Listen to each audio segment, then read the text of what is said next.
ఎలా ఉంది చెప్పండి. మనము ఇక్కడ ఓల్డ్ జనరేషన్కి చెందిన వాళ్ళు ఉన్నారు, మిడిల్ జనరేషన్కి చెందిన వాళ్ళు ఉన్నారు, ఇంకా న్యూ జనరేషన్కి చెందిన మొత్తం మాత్రం మోడర్న్ జనరేషన్కి చెందిన వాళ్ళు ఇక్కడ ఉన్నారు. కానీ ఈ మోడర్న్ జనరేషన్లో కూడా మనము డిఫరెన్స్ చూస్తాం. ఆ డిఫరెన్స్ ఎంత ఉంది అంటే ఊహించనంత, beyond the bounds of utmost thought అంటాడు. మనం ఊహించలేనంత అంత చూసాం.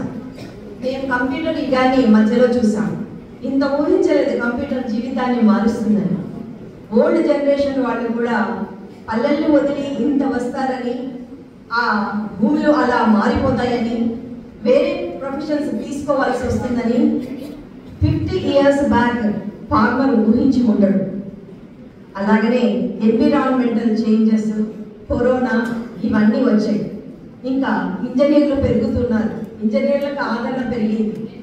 And window to the west అందరూ ఎగిరిపోతున్నారు, పక్షులలాగా ఎగిరిపోతున్నారు, వలసపోతున్నారు. తల్లిదండ్రులు ఇంటి దగ్గర ఉండి పండగకు రమ్మని పిలుస్తూ ఉన్నారు. ఈ అట్మాస్ఫియర్ అంతా కూడా మనకి ఈయన కవిత్వంలో కనిపిస్తుంది. నిత్య బాలింత అని రాసిన ఈ సంపుటిలో మనకు మదర్ ఎర్త్ అన్నది ఫస్ట్, ఇది భూమి మీద, మట్టి మీద, మట్టికి ఎంత కెపాసిటీ ఉంది తల్లిలాగా అన్నది రాస్తారు. ఫస్ట్ గుడ్ ఎర్త్ అని రాసింది. ఆమెకు నోబెల్ బహుమతి వచ్చింది. అందులో ఫార్మర్ లైఫ్ గురించి రాస్తుంది. ధనికుడు అయినప్పుడు ఎలా ఉంటాడు, మామూలుగా ఉన్నప్పుడు ఎలా ఉంటాడు అని. భూమి మీద ఆమెకున్న సహన శక్తి మీద ఇతడు రాశాడు. పువ్వులు వస్తాయి, భూమి నుంచి రంగురంగుల పూలు వస్తాయి, ఫ్రాగ్రెన్స్ ఉండే పూలు వస్తాయి, సువాసన నిండిన పూలు వస్తాయి.